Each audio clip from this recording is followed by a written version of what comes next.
young adults. So, and it's also possible to reverse the symptoms. That's very interesting, Adriana. And what can we say are some signs that a young person might be living with this syndrome? Yeah. Some signs included like lack of initiative, dependence of the parents, too much screen time. They have a trouble to handle frustration.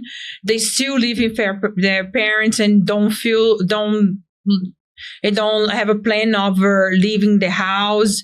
They spend so much time gaming on online platforms. They frequently change work or they avoid to work at all. They don't like to be told, but they don't do if you don't tell them. They believe work should be always fun and don't feel like a chore. They start a university or college, but they don't not necessarily finish it.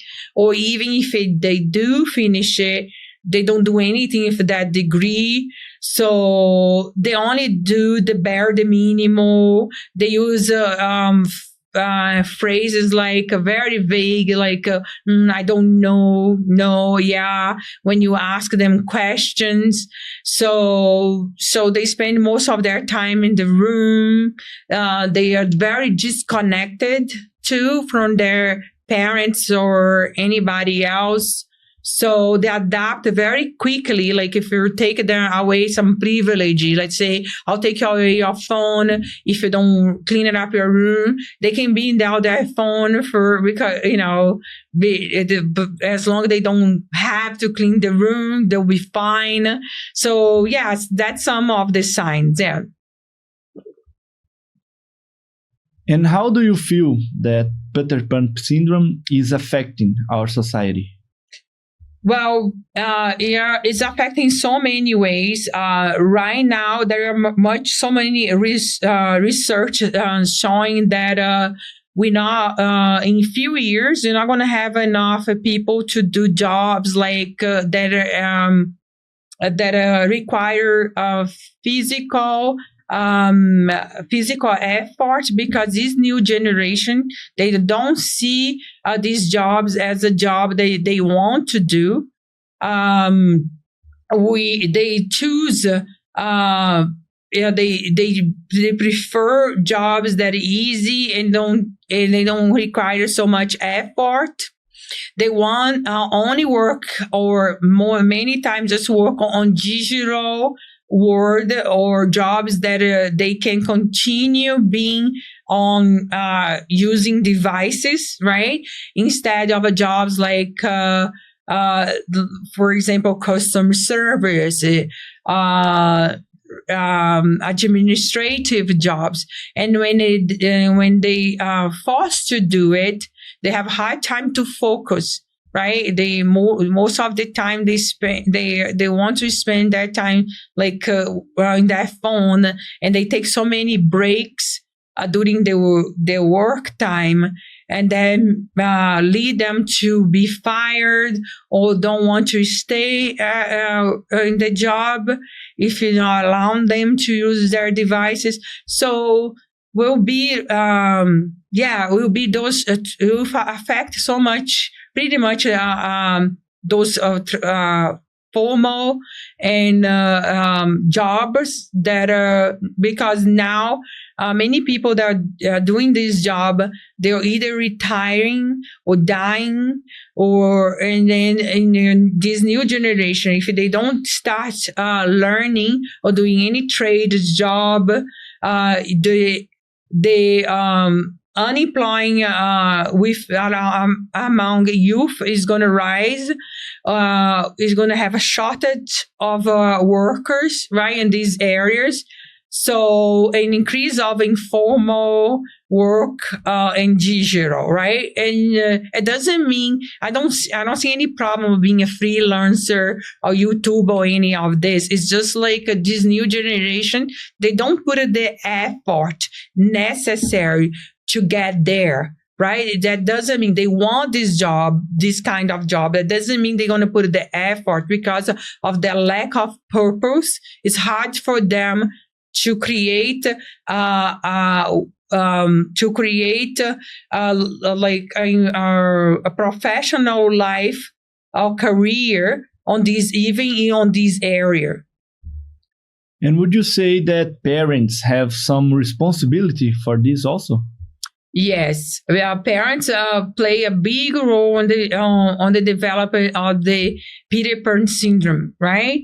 So I know there is no intention, even if they don't mean to, but they play a big role on that, because if you are a parent that overprotect your kids and you do everything for your child, you try to solve all their problems. You shield them from frustration. Don't let them to experience frustration.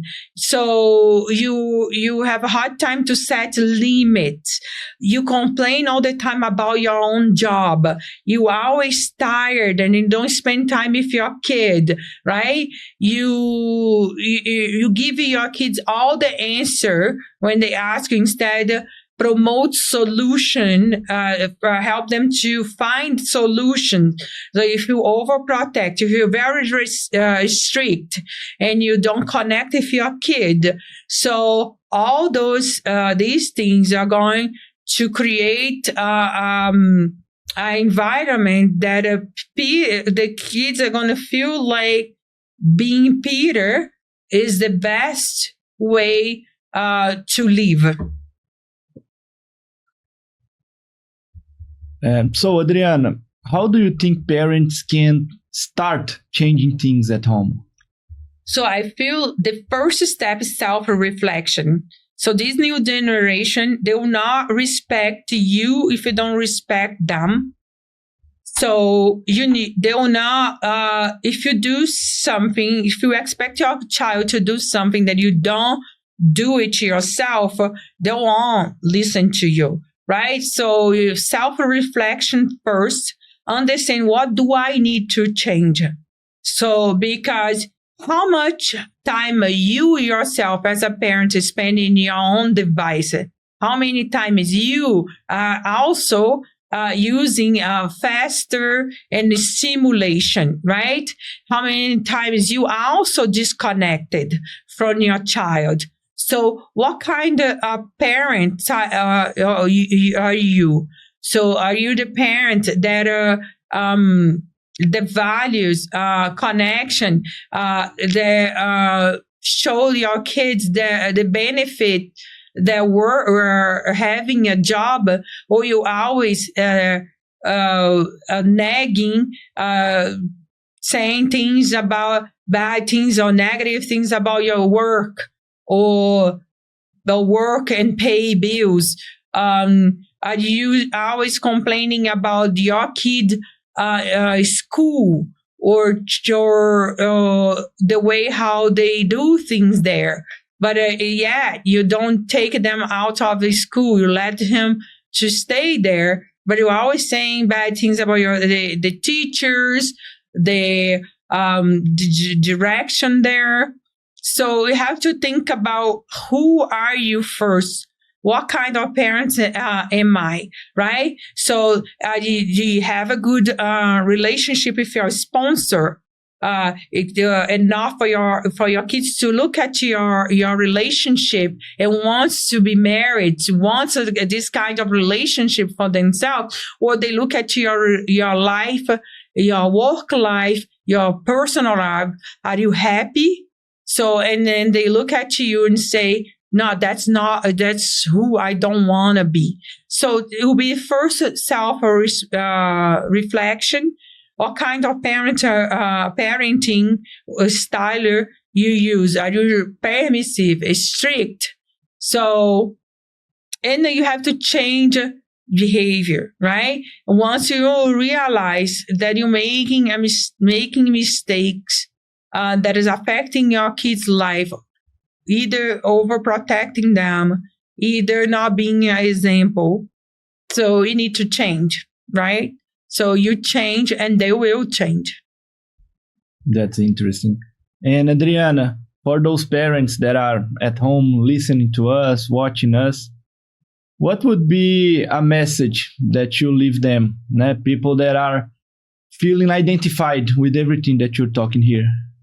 So I'll just say that you're not alone. So raising kids today in this fast-paced digital world is not easy, right? So, but you can find guidance. It's possible. The change is possible. The most important thing is you don't give up. So don't give up. Searching for instructions, right? Seek for help for you and for your child. So it's very new, it's very generational.